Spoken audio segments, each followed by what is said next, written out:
I have found such incredible ways to work and to live as a physician. And by the way, quadruple my income. I told you my starting salary was $125,000. Last year, I cleared $500,000. Still as a general pediatrician. And as I told you, spending the summer in Europe and working remotely half the time. And so just seeing that this is so possible despite being told it wasn't. And that's what gets me.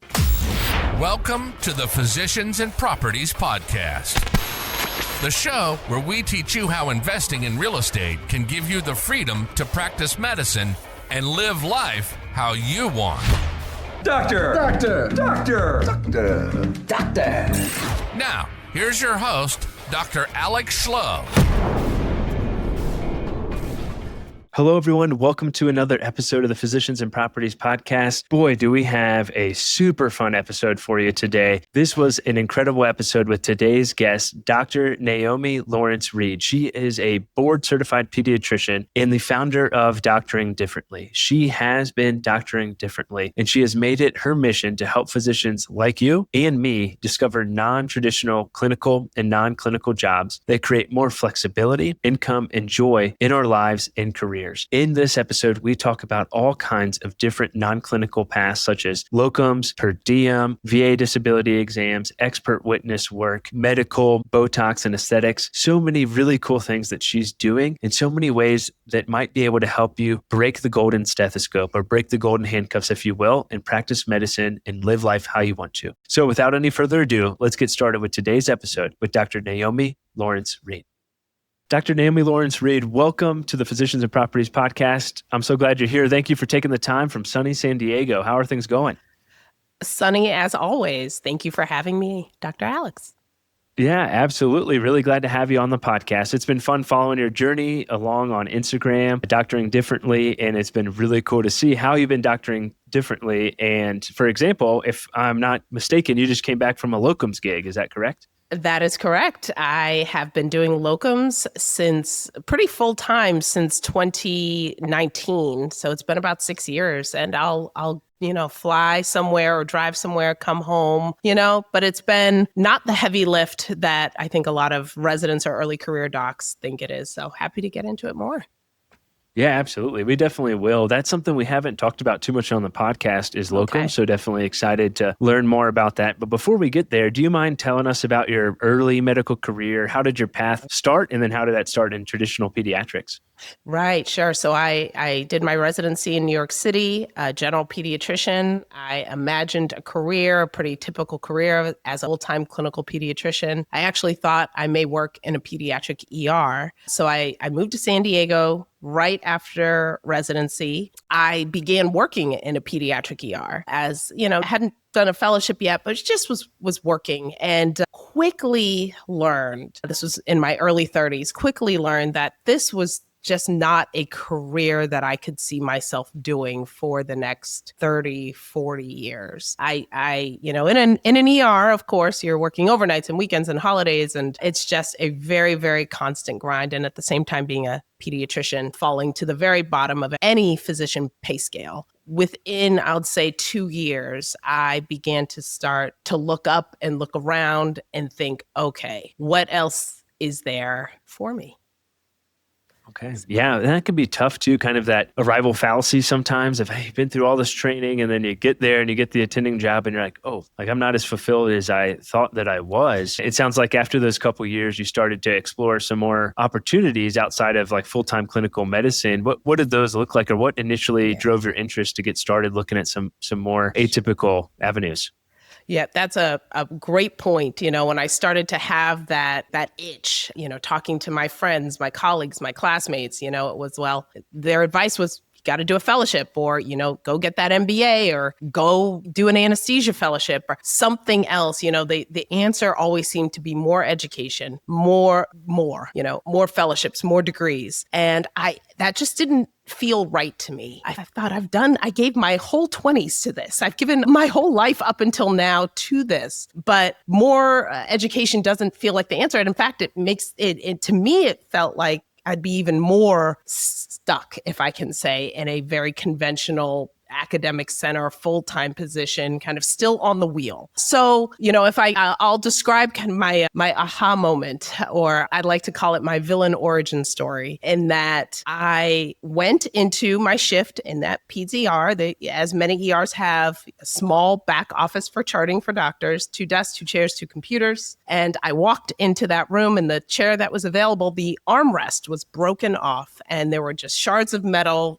shooting up. And there's a little Post-it note from someone had written. It said, administration is aware, we're working on it. We got you. And I thought, okay. So I do my whole shift. I chart with my arm, tucked against my flank, so I'm not impaled. See my patients, write my notes, do my shift, leave. I come back the next day or the day after expecting to find, a new chair. But instead, administration had wrapped diapers around the shards of metal that were protruding from the chair. And I stood there for, maybe about 10 to 20 seconds. And in that moment, the months and the years of discontent, of, non-negotiable salaries, of, the feeling like I was not going to really ascend in this department, it just all came to me at that moment. And I knew where I stood. I felt the level, quite frankly, the disrespect was so loud in that moment. Now, that wasn't my office. It was the office of all of us, right?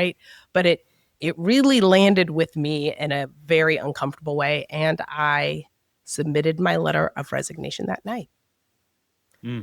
Wow. Yeah. Thanks for sharing that. I feel like a lot of us have the broken chair moments and similar stories where it's like something as simple as just replacing a chair is all that it would have taken to show you some degree of respect, which you absolutely earned. And there's little things like that are happening all across the healthcare system. And I'm glad that you had the courage to submit your resignation, be like, hey, I'm not going to put up for this. If they can't take care of their chairs, how are they going to take care of you? Exactly. And how are they going to take care of patients well too? That's the other thing that's pretty sad. I mean, these are hospital systems. This one has a billion dollar annual, revenue stream. So it felt time. Now I'll tell you, I want, my story to be visibility for people who don't have a plan, doctors who don't have a plan. We love a good plan. We want a nice, clean, long runway that we can see to the end.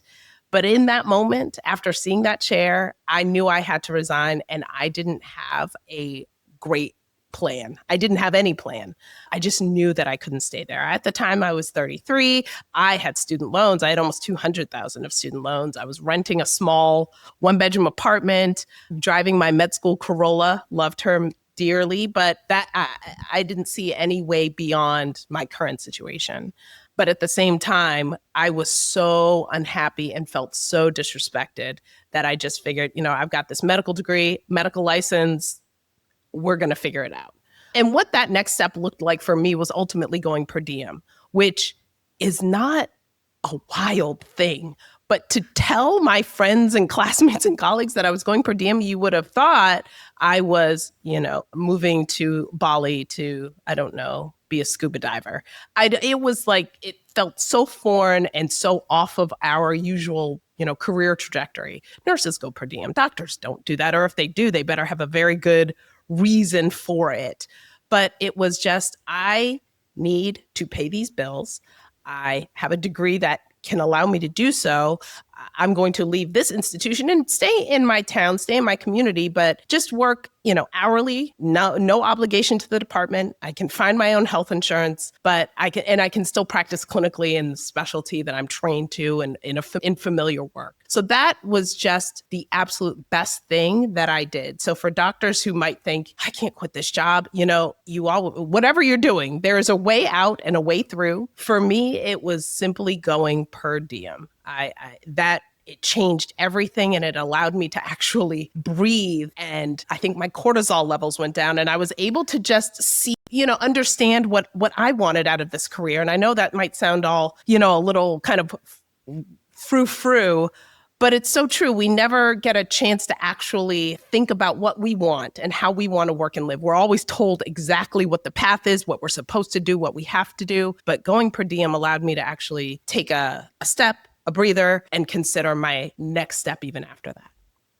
That is awesome. Yeah. I didn't even know a whole lot about per diem jobs or that they even existed. And then one popped up here in Colorado Springs and through a bigger healthcare system here. But I was like, you know what, let me just look into this. And because I'm also looking for that flexibility and the freedom to work on real estate ventures. And then I'm probably going to work part-time at a direct primary care practice. And so I was like, let me just see what this is like. And then maybe I'll just use this to kind of supplement here and there. And anyways, long story short, they were telling me about it. I'm like, this sounds amazing. They're like, yeah, you can work as many shifts as you want or as few shifts as you want. And we're going to pay you X amount of dollars. It's $10.99. I hope that's okay. I'm like, that sounds great. I can be my own boss and do what I want and not be on call. And so I'm really looking forward to that. So per diem, maybe something, but it wasn't really marketed. I saw one like little line somewhere and I was like, I'm just going to call and see what happens. And then it led to the job. And so for folks who are out there, you know, thinking about it, it can be a really good way to still make pretty good money. I mean, the crazy thing is with this job, if I work 10 shifts a month, I would make my Air Force salary. That's exactly. I never once dropped below my full-time salary working per diem. And by the way, they ask you, hey, would you like to work this weekend? Would you like to work this holiday? And you can say no. We're not used to we are voluntold to do things and we're not used to having even that option to say no. But even having that option felt like such a win. It was a great first step. And by the way, you just displayed a great point that I teach a lot of my students about, which is just pick up the phone, call, inquire. Even if it, you know, a lot of people, you want to wait till you see that perfect high paying job that's fully remote. And then you'll maybe call if you meet all the qualifications. But if you see something that even slightly interests you, it costs nothing to pick up the phone and call and ask. So great job. Yeah. Absolutely. Well, thank you. Yeah, I appreciate that. And I think too, you know, if some folks listen to this are probably thinking, well, I want to start like a direct primary care practice or I want to do concierge medicine or something else that requires some time in building up a practice. Like this is a great way where you can build up your practice, still have some good income coming in, but still have the flexibility and the time to do that. And so I think it's a really great opportunity. So thanks for bringing that up. Yeah, great point. It doesn't have to be, I quit my full-time clinical job right now and I just step out and I'm now a full-time entrepreneur or full-time pursuing a new venture. There can be a nice ramp up, ramp down to your next, you know, as you are growing your next venture, whatever it is. And the best part about per diem jobs is there's no non-compete. You can have as many, if you're someone who's worried about, will I have enough shifts in a month to cover my bills? If, you know, you're in a community that has multiple practices, hospitals or clinics, you could have multiple per diem contracts and just pick, you know, if one doesn't need you as much, go to the other one. I mean, there's just the variety and the flexibility is, I think, paramount and having at least at the beginning of some sort of career transition, having a good per diem in the bag is a great place to start. But I've spoken enough about per diem. I think your listeners know now how I feel that I'm a big fan. Yeah, I agree. I'm looking forward to it. It'll be a couple months before I start there, but looking forward to having that flexibility for sure. Well, per diem, love that. What are some other kind of atypical medical paths that you've gone down or learned about or teach about? Right. So locums was the next one. And I'll tell you, you know, as a pediatrician I trained in New York City, locums was a bad 6-letter word. And my residency admin directly told us, do not pick up the phone when they call, do not respond, do not engage. They are so pushy. Before you know it, you will be, you know, working a 3-month shift in Arkansas. And in my mind, you know, I'm from the East Coast, Northeast. I live in California. I thought that locums was only A states or states that begin with A. And there's absolutely no shade to states that begin with A, but they were always just very far from where I lived. And that was my assumption of where all locums was. It was, you know, very rural. It would have taken, you know, 3 flights and a train and a bus to get there. But, you know, I think by the time you're a second-year resident, you're getting calls and phone calls, texts. How did they get my number? And they're starting to reach out and they may mention big numbers. And maybe you'll hear from one, you know, or maybe you see small numbers. Either way, I think if you're primary care, you may see numbers you don't like from recruiters. But soon after I started going per diem, and again, just had a second to breathe and be and live and pay my bills, but not be going. I called a recruiter back, or I answered the phone when she called and just had a conversation and ended up, I told her I'm in California. I don't want to get another medical license at this point, but I feel like this is a big state and I should be able to find something here. And it took a few conversations back and forth, but I was able to find a locums gig, or she presented one that was a 3-hour drive from where I lived in San Diego. Initially, again, I've over time negotiated higher and higher rates. But at the time, I was making more in a week than I was making in 2 months at my old job. Wow. I was, able to make, let's see, $2,000 a day flat. There are a few different ways of how these pay structures can go. But, at the time, I was able to make $2,000 a day with a $200 an hour for any callback or any work in the hospital, malpractice covered, travel covered, and a 1099 as you described. So as a 1099, you're able to enjoy the world of tax deductions. If you have your own kind of corporation, as you know, much better than a W-2. So over the course of the years, I was able to, really pay back my loans and enjoy a really good lifestyle for me, where I would just go away for maybe a week, work straight, but then come home and have the rest of the month, my bills paid and then some. And then that kind of opened the door of my curiosity to say, okay, now what else can I do? One of those next was veteran disability exams. And you mentioned that you are soon to separate from the Air Force. Congratulations. Thank you for your service. Thank you. I am not military. I have no military in my family. Despite living in Southern California, where there is such a military presence, I really didn't know much about it. And I connected with a friend on a past kind of colleague that I'd met, reconnected with her on LinkedIn. She was a family medicine physician. And I was seeing all of this on her LinkedIn. I was seeing all this veteran work. And I thought she was, family medicine, had it in the clinic up in Oceanside. And I picked up the phone and we connected. Her husband was a 22-year retired Marine vet. And she decided to, kind of pool their knowledge and start doing veteran disability exams. And I then joined them and began doing veteran disability exams, really just out of kind of curiosity. And I'm not going to lie, a little bit of boredom. I was making so much at Locums and I had nothing to do when I was back home. And so I thought, sure. She was so excited about it. And I began doing it at the beginning of 2022. Yes, that sounds right. And nope, 21, the beginning of 21 and January. And it was, I was by that point, I had not touched an adult in a clinical sense in 10 years. Pediatrician, right? I just hadn't. These are non-clinical, non-diagnostic, non-treatment exams. Veterans, they themselves, file their claims of what, an ailment and injury that they may have sustained or got worse in service. And then as a physician, a third-party physician, military physicians cannot do this work. They need a, impartial third party. We assess the claim. We are presented with their medical records. We can corroborate any x-rays or imaging or visits that happened in service. We'll do a brief physical exam. These are often musculoskeletal claims, so it's range of motion, maybe it's measuring a scar, and kind of completing a questionnaire and returning it to the VA. So again, it's 9 to 5, or not even, I'd say probably 9 to 2. It is, again, clinical. Veterans are so friendly and polite. I think initially I thought there might be, hardened war vets with a prosthesis slung over their shoulder. It's not that at all. It has been just wonderful, very, very nice, American service members who have served our country. Some have been deployed, some not, some have stayed domestic, but all with great stories. And ironically, I feel like it's made me a better pediatrician. I really enjoy just talking to them and hearing their stories, but also a reintroduction to, what medicine looks like in their age demographic as well. That is cool. Yeah, it's the CMP exams. Everyone has to go through them when they're separating or retiring. So you automatically have that population built in of like, hey, you have to do this. So there's plenty of opportunity there from that perspective. And correct me if I'm wrong, because you're exactly right. I had nothing to do with them when I was active duty. I had to go through one myself as I was separating. They're pretty intensive, few hours long. But I think, and correct me if I'm wrong, I think you're paid based off complexity and then based off like the amount of time you spend with the patient. Is that correct, or is it just based off hourly?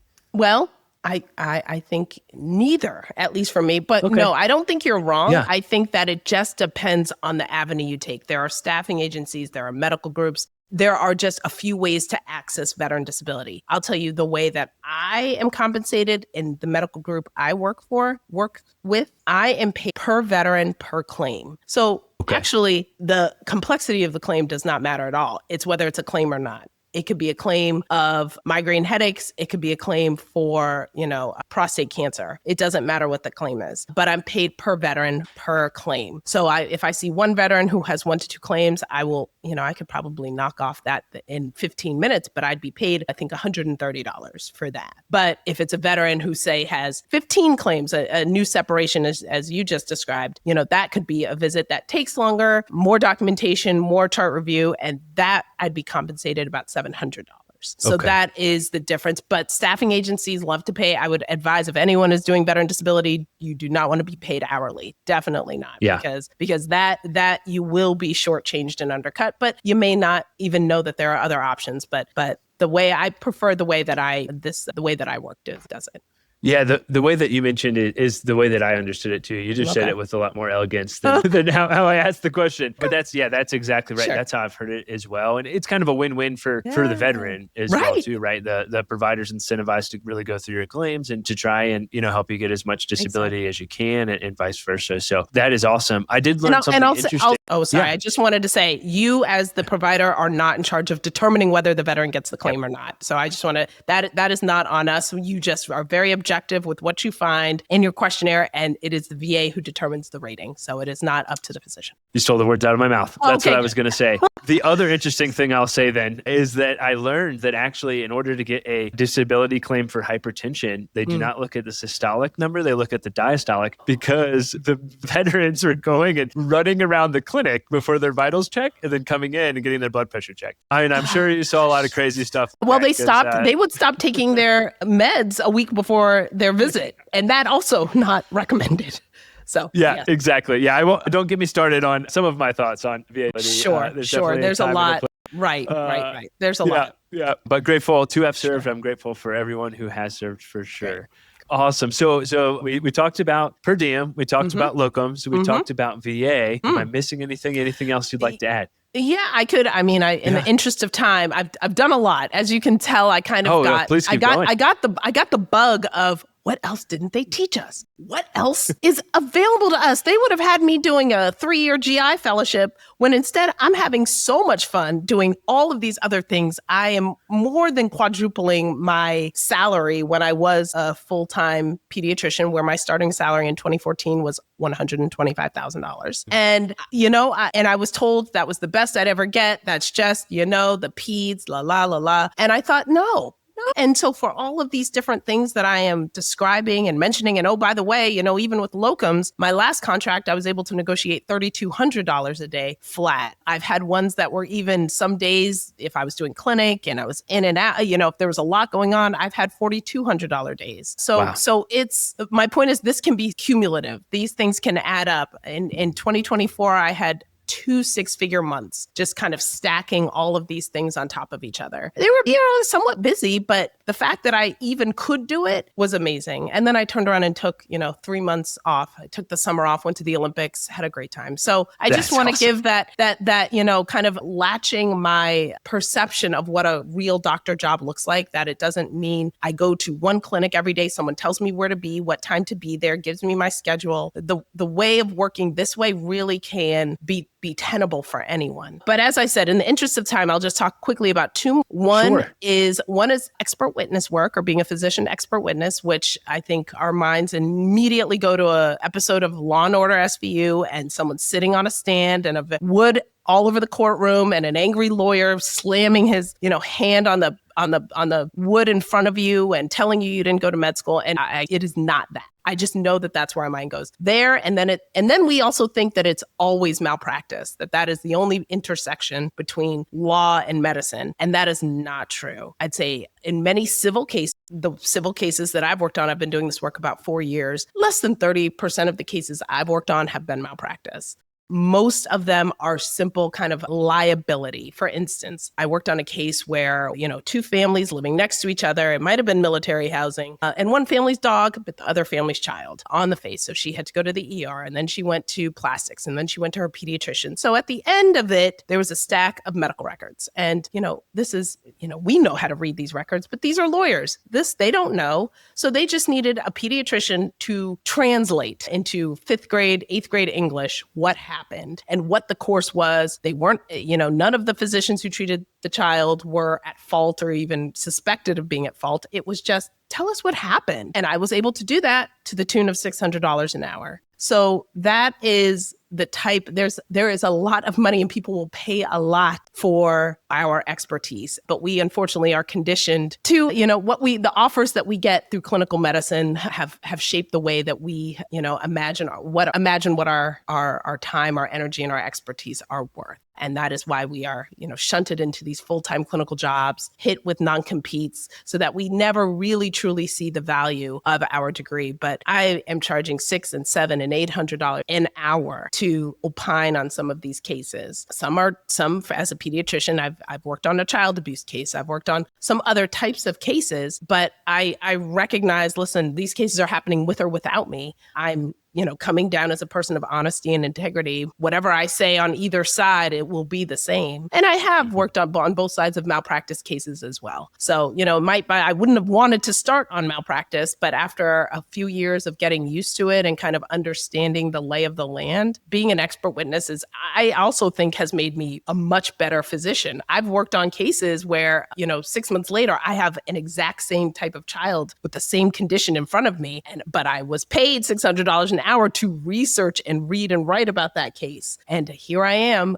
putting it all to use into action. So I think that within, 5 years outside of training, any physicians should start considering, being open to this kind of work. It's a lot of reading and writing, by the way. It's reading charts, it's emails, and it's potentially writing a report sometimes. But it's honestly a lot of fun. It's like a puzzle. Yeah. It's fun. That does sound fun. Stimulating.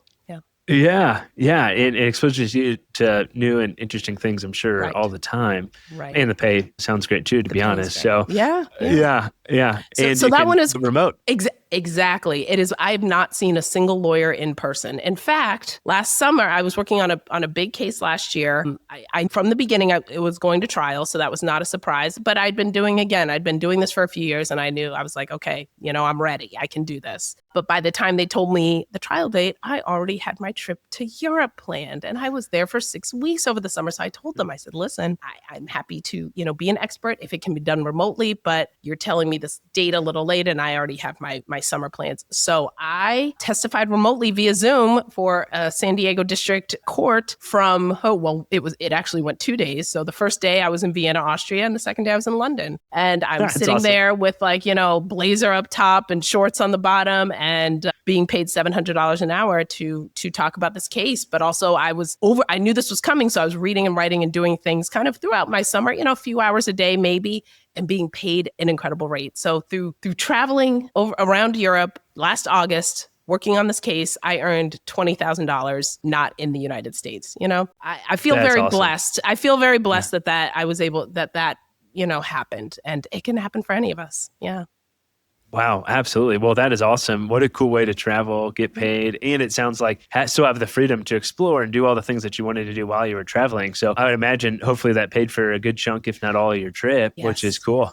Yeah, exactly. Yeah. Exactly. So, and another thing about, both this work and veteran disability work, these are clinical. So you are not restricted to your state of licensure. You have an active state medical license in any state. You can participate in this work across state lines. So locums per diem, yes, you need that medical degree for that state that you're practicing in. But a lot of this non-clinical work, state licensure is not significant in that way. Okay. Wow. That is good to know. Yes. And the last one I'll tell your listeners about is probably somewhat ubiquitous, and I think they've all heard of it, and that is aesthetics. That's Botox and filler practices. I'll say in 2017, I was at a dinner party, and a friend's dad I think he was a cardiovascular surgeon in Iowa. He's, sitting around and saying, hey, you guys should, looking at me and some of these other younger doctors saying, you guys should start a Botox and filler practice. And I looked at him so indignantly, and I said, I'm a real doctor. I would not ever do such a thing. And he's like chuckles to himself. And he said, listen, I get it. He said, but you're in Southern California. He's like, I'm doing great in Iowa, like of all places. And I thought about it. And I went back to him a little while later and I thought, but I'm a pediatrician, I'm not derm or plastics. And he said, you suture kids' faces in an ER. That's harder. That is harder than this. And I said, you have a point. So I ended up just taking an afternoon class. A lot of there are some classes that are mobile, that travel, will come to a city, rent out a ballroom at an Omni hotel, bring in plastic surgeons or derm and really do a couple hours didactic, couple hours of hands-on practice. And then I thought, this is kind of fun. Some of my friends are asking about this. I was in my mid-30s at the time. We were thinking about it. Again, I'm in Southern California, which is the hub of such, I don't want to call it vanity, but just awareness of one's face. Long story short, I began a small concierge, boutique aesthetics practice. And I thought eventually I would turn it into, maybe a med spa, some sort of brick and mortar. But a couple years into it, as you've also can tell, I do a lot of different things. And I like that I do a lot of different things. And I thought opening a med spa is doing one thing, and that's not me. So I continued to just work the way I work, which is friends and family, not really marketing, but enjoying it. And, people having parties and people telling friends. So I still was earning about $6,000 to $7,000 a month just by word of mouth from these parties. But again, it wasn't anything I could say I loved doing. But in the process, I came across a few nurse practitioners who wanted to start their own practices, which I wanted to mention this because I'm sure a lot of your listeners have also potentially been approached by nurse practitioners or PAs about becoming a medical director. And many of us, tense up and immediately shut it down because how terrifying to have someone else working under your license, despite the fact that often without us even knowing it at these big hospitals. But that's another episode. So I initially had that thought too, like, well, I didn't go into this just to be a medical director, but I had some coffee, some conversation with this one woman initially, and she had been doing this longer than me. She was so smart, so motivated, taking courses. It's kind of like if you're going to the ER, are you asking the doctor to put in your IV or are you asking the nurse who does it 40 times a day? And it's the same. If you were to go to a plastics or derm office, probably not the doctor doing the Botox. It's probably a nurse or someone else. So I developed a level of trust with this woman and I eventually agreed to be her medical director. And so now I've, kind of honed my skills and meeting these often women who are looking for medical directors. And, we're reviewing their charts. I understand their education. They know their limits. They know I'm close. They know what to do. We've written orders. We've written like I said, the consents, the physical exam. And so this is something that is somewhat passive income to be able to be their medical director for their small practices. And I charge them $1,000 a month to be their medical director. So that is somewhat passive, but it is just a way, I'd say, if you have been approached or any of your listeners have been approached, I think that there's absolutely space in the state of California. Nurse practitioners still do need physician oversight. I know in some states they can work independently entirely by themselves, but in California, they still do need a physician to oversee them. And so I think that there can be a relationship there. It can be profitable for both of you. And it can be a great, I think, learning experience and learning tool. Wow, that is awesome. Yeah, you have definitely done doctoring differently. And it's really, really cool to see because I feel like a lot of times, folks feel trapped. They feel that golden stethoscope. They feel like they can't escape. And so, it's really cool to see and learn about these options. I remember when we first started talking about doing the podcast, you were like, oh, I don't have a lot of real estate experience. I don't have a lot of value to add. And I was like, no, please come on the podcast because no one has talked about this stuff before. Sure. I have learned so much. So this is awesome. So you have been doctoring differently. You started doctoring differently. Tell us a little bit more about that and how folks can reach out to you and connect. Cool. Well, thank you so much again for having me. And you're right. When I saw, properties and real estate, I was like, oh, that's not me. But you're absolutely right. I have found such incredible ways to work and to live as a physician. And by the way, quadruple my income. I told you my starting salary was $125,000. Last year, I cleared $500,000. Still as a general pediatrician, and as I told you, spending the summer in Europe and working remotely half the time. And so just seeing that this is so possible despite being told it wasn't. And that's what gets me. So it was in 2020 near the end where I was doing about 4 of the things I talked about these past few minutes. And by the end of 2020, I'm looking around like, I'm doing really good. I didn't know at the beginning, I didn't know what 2020 was going to look like for me. I'm on the very edges of a quote unquote real, doctor job. But I thought, I've really figured something else out here. And so I'm trying to call my classmates and colleagues and I'm ranting on their voicemails. And I was like, you can do other things. Let me tell you what you can do. And then I thought, this is not an effective way to teach and convey all of this knowledge. Not only the things that I do, but, getting malpractice insurance and getting your own health insurance and how to think about your retirement plan. And like those things that really do keep good doctors in bad jobs. Those not mentioning, not knowing what else is out there. But what about my health insurance? What about my kids? What about this?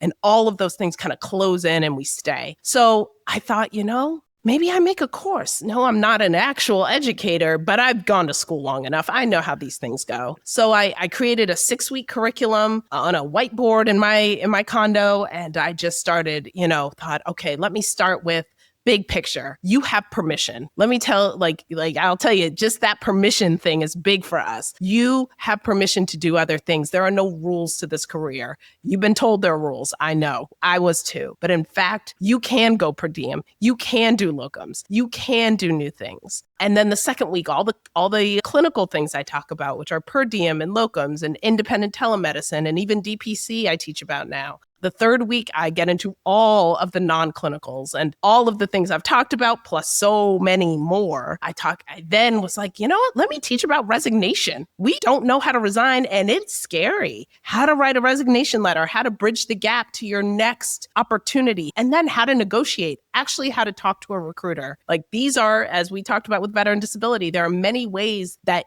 compensation can work. And we don't know. We don't know what they are. So we don't know how to negotiate. We don't know what our power is there. So doing a whole module on having these negotiation conversations as well. So that in August of 2021 was when the first Doctoring Differently cohort of students came through, of physicians across the country. And so now I've been teaching this for almost 4 years. I've recorded the course. So it's a digital, almost 9-hour course. And I update it often with all of these lessons and modules about each of the things that we've talked about on the program and so much more. So that's what Doctoring Differently is. We have monthly Q&A where the whole community gets together. I may give a short lesson, but we're also answering each other's questions and new things we find out, new things we've done, successes, negotiation successes, we talk about and share. And it's been physicians of all specialties, I'll tell you. It's been amazing to watch. We are all the same, ultimately. That's amazing. Awesome. Yeah, it's so cool to just see what amazing things you're doing, see what other things that physicians are doing. It just really opens your eyes to all the possibilities that are out there and gives you insight into like, hey, this is what I need to do. This is how I can do it. There's other people who have done this before, and getting in the right rooms is so huge. And so it's awesome that you're offering that for folks. What's the best way for folks to follow you or to reach out and learn more? Is that through social media or? Yes, they can find me at Doctoring Differently on Instagram, on Twitter or X, Facebook as well. And then they can go to doctoringdifferently.com. And that's where you can find all of the insights, all of the things I talk about, and join the course, join the community. This is where it's at. This is where you start. You don't have to have the long runway necessarily. You don't have to have all of the answers before you maybe resign or make a change in your career, but come get the exposure and the education and the knowledge and the community all right here. That's amazing. We'll be sure to include all the links in the show notes for Doctoring Differently and how you can reach Dr. Naomi Lawrence-Reid. This has been awesome. Any parting shots? Anything you want to add before we wrap things up? Just want your listeners to know there are no rules. So if you've been thinking to yourself, I can't quit, I have to stay full time, you don't. There are so many options available to you, and you don't need permission, but if you do, here it is. You have permission. If you want to do something new, explore something new, you've heard the things I'm saying. You hear the things that Alex is talking about on this podcast every week, all of these investment opportunities, and maybe you're sitting on the sidelines and thinking, it's too risky. Oh, I don't know. You're still going through it in your head, get to a place where you can do it. I promise you can. We're living, we're learning, but we're making educated choices, and you can do anything you want. That sounds amazing. I'll add one more thing to it that I think will be helpful. Worst comes to worst, say doctoring differently does not work out. You can always go back to your clinical job. Oh, so your biggest fear is your present day reality. That's true. It's true. And I'll tell you, I think doctoring differently is so successful because I am still doing the things. As I told you, I just left a locum shift. So I teach about locums, but it's not like, I did it once 10 years ago. I'm still doing and negotiating and growing and learning. So this is a very live and active and a living group. So, and I know yours is as well. Awesome. So thanks for what you do. I'm learning so much from your podcast and your platform. So thank you for sharing your knowledge. Awesome. Thank you so much. Well, hey, it's been awesome. And with that, we'll wrap things up. It's been Dr. Naomi Lawrence-Reid and Dr. Alex Schloe with another episode of the Physicians and Properties podcast, signing off. Hey, real quick, if you're still listening to this, I'm assuming you got value from it. So I need your help specifically. My 2-year vision with this podcast is to help 100,000 physicians learn how investing in real estate can give you the freedom to practice medicine and live life how you want. There are 2 main ways that a podcast grows. One is through ratings and reviews, and the other is word of mouth. If you can please leave me a 5-star rating and review on Apple Podcasts and Spotify, as well as send this to 1 to 2 friends that you think would get value from it, we can reach the physicians that we want to reach. Thanks in advance, and talk to you on the next episode. Please note that the information shared on this podcast is for informational purposes only. It should not be considered financial or medical advice. The views expressed on this podcast are those of the host and the guest and do not necessarily reflect the views of the Department of Defense or the United States Air Force.